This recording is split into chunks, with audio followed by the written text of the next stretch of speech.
So I don't know if this thing has focused or not.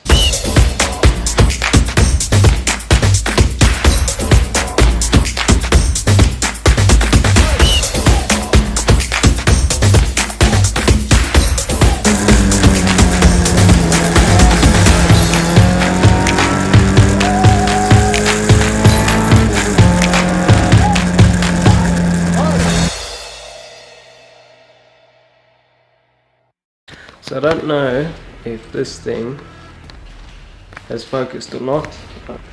So I'm going to take you through this beast. So what we're doing today is to do some maintenance work on the vehicle, but we're also going to, when I say we, I mean me. So just a bit of history on this car and how she came about. In 2014, my sponsors and we built a Volkswagen Polo like this for the Volkswagen Challenge series. We built it for Class C. I just want to see if I can mount this. Hold on.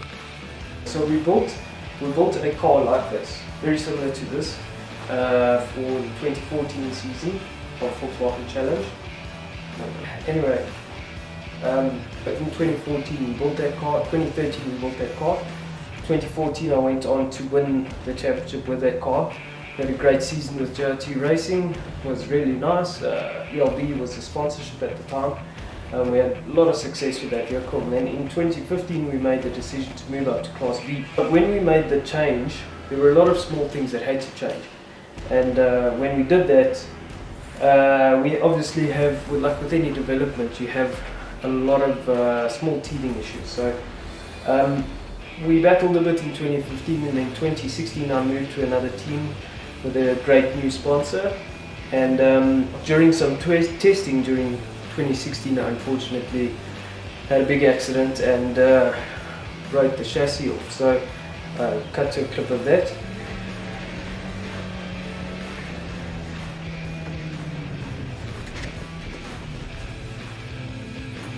It was a huge accident, so yeah, the chassis was a complete write-off. So well, there was another chassis available at the time within the team, and so we jumped on that and basically transferred everything that could be used over to that car in B spec, and then yeah, started developing that car. We changed a lot of stuff. So that was 2016, and yeah, it's been an uphill battle from there, just because the series is very competitive, and being a spec series where all the cars are very, very similar. They're very, very close in terms of times and setup, etc. So this is that chassis. So it is a 2012 Volkswagen chassis. Let me show you. What I mean by that is, there we go. Okay, that means that this chassis was built by Volkswagen Motorsport South Africa to compete in the Polo Cup series. So at that time, Volkswagen were running a whole field of these that were manufactured by them, and it was basically very similar to our series, but different in a lot of ways. So there's a lot of technical stuff. So anyway, it's a Volkswagen Motorsport chassis. So this is the same chassis, and it has gone through a lot of work since then. It's been very good to me. It's been reliable. I've won a lot of races with the car. Today we're busy with CV joint boots, which have perished just over time. CV joints are still fine, but the boots have perished, so we're going to just replace the boot. And there's a few other little niggly things. We're not going to get into that today. So, sorry guys, bad news. I don't have the parts available. I thought I had rubber boots, but I have the ones I have are the wrong size, so yeah, we're gonna have to wait, unfortunately. I'll have to go to the spare shop and get. I don't know if you can see. It doesn't help me taking all of this apart now. So what I thought I would do is I would just I'll give you a quick run around of the car. Just show you a couple of things. This is a 2012 Volkswagen Polo 9N3, also known in South Africa as a Polo Vivo. Now it's been built to race in the Volkswagen Challenge, which is a Northern Regions Championship. So we race all across South Africa, but mainly in Gauteng, Johannesburg area, and we do two away races. Sorry, one away race at the coast and one in central South Africa. That's the old MotoGP circuit called Prikisa. So this vehicle's been built Class B spec. Ta-da! What that means is the engine is from a Golf 3 GTI, believe it or not. It's also known as the Volkswagen 2E motor. It's a 2-litre 8-valve engine. There are very, very limited things we can do on the motor. So that means effectively you are allowed a 288 cam.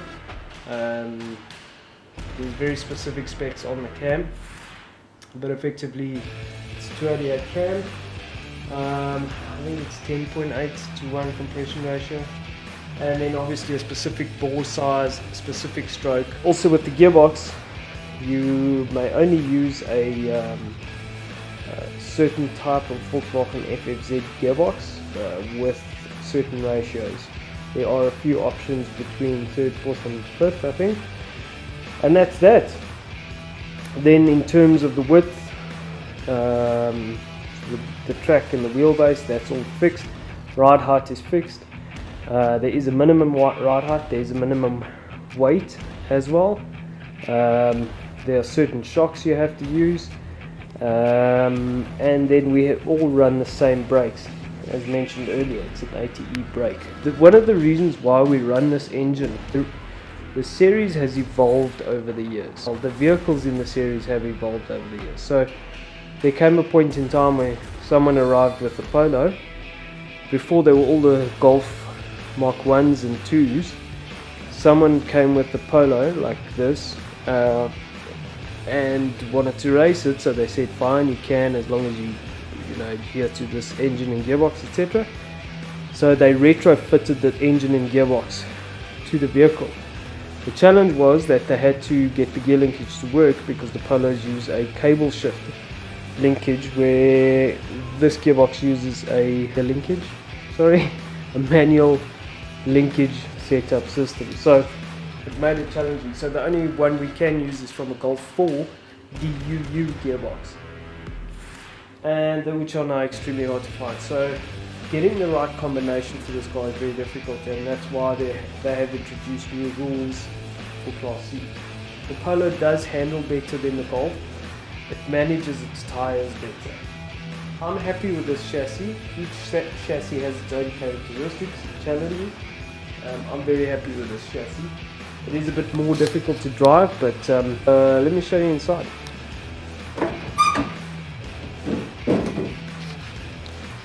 So we have a stack gauge. Let me get in from the other side. Under the dash we have our electrical panel. We run part of the rules is that you have to run a South African built ECU, which is great. It keeps it local. We have the stacked standard dashboard. We basically have a very, very simple electrical switch layout. Very, very simple. We have a fuel drain, that's to drain fuel, pump out fuel. If you want to empty the tank, wipers, headlights, this is your fan, your indicators, left and right, your starter, your main switch. I use DL1 data logger from Race Technology. Works well. It's a very old system that I have in, but I've had a fair amount of issues with it, but it's not because of the unit, it was operator error, so we won't go into that. Anyhow, I use a stack dash cluster.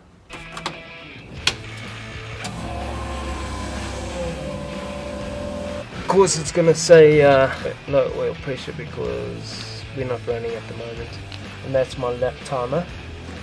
So this is the office from a side view. It's a very, very tight seating position, which is what I like. Don't like to move around at all. It's a great seat. We have a short shifter installed. I effectively just modified the linkage to get that to work. And then this is a brake bias setup. Now the reason I have some duct tape on there, we call it duct tape in South Africa. Effectively, so all it is it's a screw that screws up and down to adjust this system. That runs on the brake line to the back. That effectively just controls how much fluid pressure goes to the back, so that you don't, because conventionally in a road car you hit the brakes apply a certain amount of force to each wheel. So when you're in a race car situation with the weight distribution in the car, if you don't have a brake bias system, you get on the brakes, especially in a front wheel drive, the rears will just lock up. So what we have to do is remove brake pressure to the rear to stop that from happening. So each driver likes his own brake distribution, and that system allows you to adjust it on the fly. It's a lovely thing to drive. Front wheel drives are very difficult to drive. And I think it's very much a love-hate relationship with a front wheel drive. You either love it or you hate it. So yeah, that's the interior.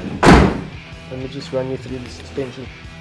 The dampers, the Volkswagen gas struts, monotube. What we have here is these are slotted. This is for our camber. This is all reinforced. It's not standard. This allows us to adjust our camber, which we have both sides, but effectively we adjust the ride height on the actual damper. And then on the rear, I'm running a coilover setup on the rear. Then I've modified the rear chassis. Just put this light so you can see. So I've modified the rear chassis on the roll cage, so that there is a system here by which you can adjust the ride height on the back.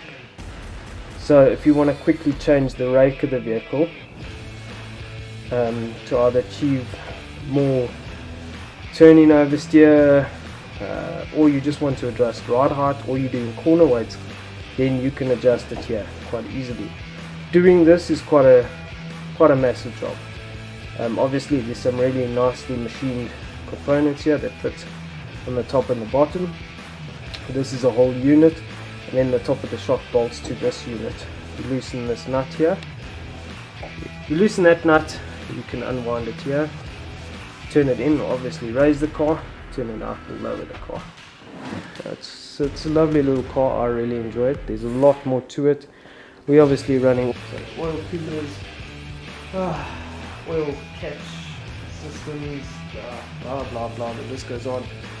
We can't run telemetry between the pits and the driver. Try and keep costs down. And then yeah, for the rest it's standard components. So yeah. I'm sorry we weren't able to get to the CV joint, but we got a vehicle review anyway.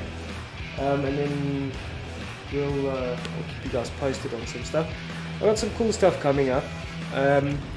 So depending on the success of this video, we'll see what we post next and how we post it. But thank you for watching, I appreciate it. And give us a like and a thumbs up and a follow, and we'll see you next time. Cheers.